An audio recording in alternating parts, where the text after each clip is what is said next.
Dear Punjab, I'm sorry that so many of your fathers have committed suicide. What made them so desperate, so hopeless that they saw no other way out? Is it the pain of being barely able to feed their families, to educate their children? Was it that when they looked into the future, they knew that their children had no chance of escaping poverty? Is it the depleting water level of Punjab, once land of 5 rivers, known as the world's most fertile land, having been contaminated with toxic chemicals such as uranium, making it impossible to earn a living? Was it the moment that they desperately borrowed money from rural moneylenders who charge exorbitant rates, trying to keep their family afloat?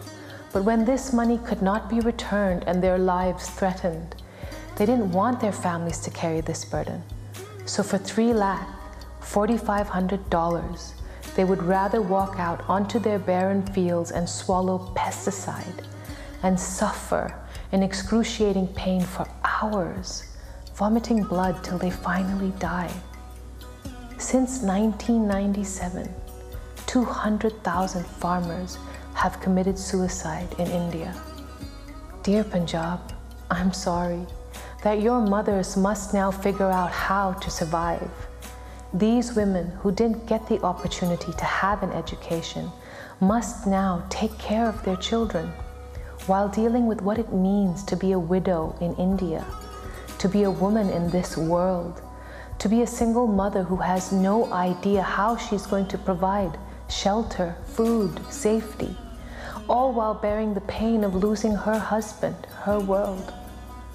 I'm sorry that women are still not safe, that governments who are supposed to protect the people are corrupted by greed, and that your cries are inconvenient to the privatized media like in 1984, when no one heard your cries and you were made to watch your husbands and boys be burned alive, and then laughed at as these thugs raped you and your daughters because your religion meant that they could. Until today, there is no justice. They won't even admit it was genocide.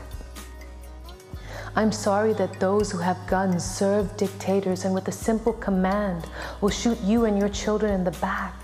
For what purpose? For land? For daring to speak up? For being hungry? Dear Punjab, I'm sorry that so many of your children live in poverty, without enough food to eat so that their brains can develop properly, without basic necessities that should be free, that we shouldn't need to speak of, that shouldn't have to be asked for, but here we are. I'm sorry that your daughters are seen as burdens, a bad investment for the future, because a dowry is worth more than the life of a girl in India. So moments after she is born, female infanticide. 274 girls die in Punjab every day, bringing the sex ratio lower than any other part of India.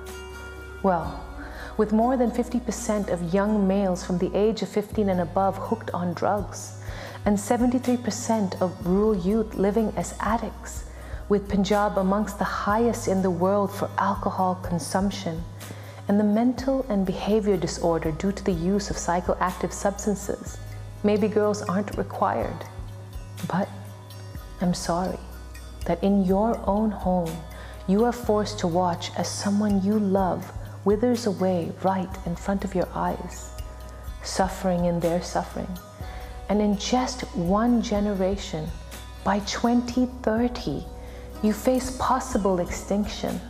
That's right, just one generation. Dear Punjab, love your girls. Share your pain with me. Tell your fathers to hold on. We will find a way to help, because behind me is an army of love, all infected with compassion, unable to accept your suffering. You have been heard.